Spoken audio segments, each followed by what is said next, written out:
for you thinking about homeschooling your kids, you're like, well, unless my kid's like a natural born scholar and he's going to cure cancer, or he's going to make some breakthrough on studying an Aristotelian text in Greek, there are those, hopefully, in the future.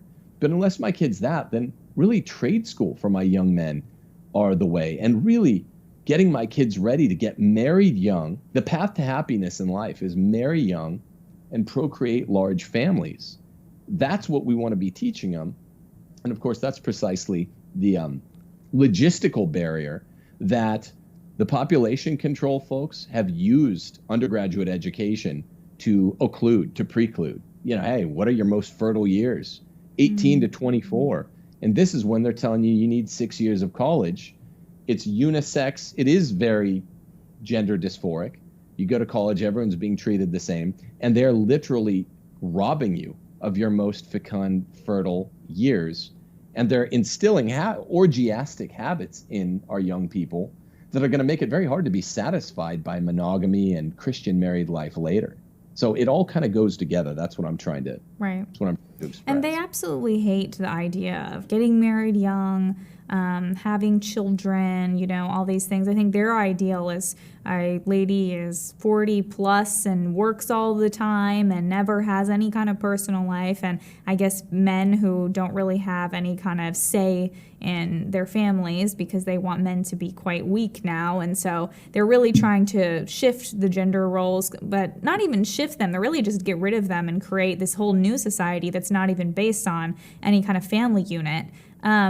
What do you think is the most important way to, I guess, convey the importance of these values? Because I think it does go back to the value behind it, how to teach that to younger people today and why they should really value those things. Well, in the first place, just articulating it. I know that sounds, rudimentary or something, but most conservatives are, I understand Charlie Kirk released a kind of don't go to college book just the week before we did. This really surprised us. I'm sure it's good, and I'm glad he's getting the message out. But our book is largely about the unspoken elements in how they're demoralizing, destabilizing everyone by Obama telling even single mothers everyone should be a college boy. Everyone should go to college. And that the opportunity cost, you could talk about it's bad for your wallet, bad for your mind, bad for your vocation, bad for your development. College is basically adult daycare with sex.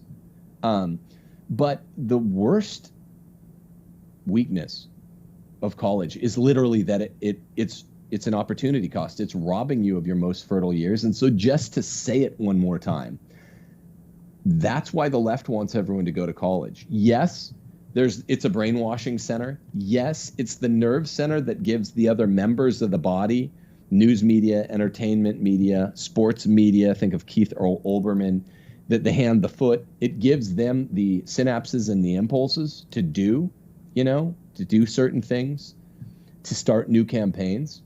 Yes, most conservatives are getting hip to the fact that it's overpriced and that there's this brainwashing feature, but very few are attacking the root, which is the war of the sexes, whereby, like you said, they don't want anyone marrying ever, preferably, or if you do marry when you're 40, because it makes particularly women, we crunch those numbers too, particularly white women, miserable.